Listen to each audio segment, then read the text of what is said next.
السلام علیکم ورحمۃ اللہ وبرکاتہ۔ سوال ہے کہ اگر کوئی شخص مسجد میں آئے اور بالکل صفیں مکمل ہوں تو وہ کیا کرے؟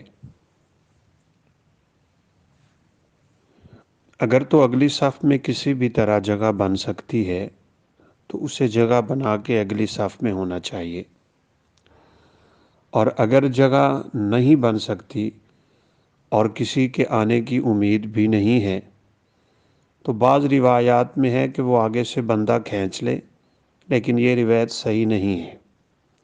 حلّا جرارت رجلاً الفاظ ہیں لیکن یہ ضعیف۔ اور پھر اس میں ایک اور قباحت بھی ہے، اور وہ یہ کہ اگلی صف بھی نامکمل ہو جائے گی۔ اور ایک تیسری قباحت بھی ہے، اور وہ یہ کہ ایک شخص آپ سے پہلے آیا، اگلی صف میں کھڑا ہے، آپ اس کو اگلی صف کے اجر سے محروم کر کے پچھلی پہ کر رہے ہیں، لہٰذا آگے سے بندہ نہیں کھینچنا چاہیے۔ تو اب پھر کیا کریں؟ اصل اس کی شکل تو یہ بن سکتی ہے کہ وہ امام کے ساتھ جا کے کھڑا ہو سکتا ہے۔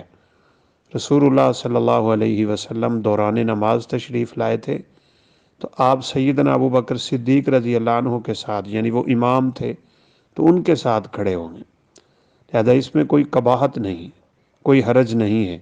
لیکن صاف ظاہر ہے ہمارے معاشرے میں لوگ ان علوم سے اور ان مسائل سے واقف نہیں ہیں، اور پھر جاہلیت بھی ہے، تو یہ ایک فتنہ کھڑا ہو جائے گا۔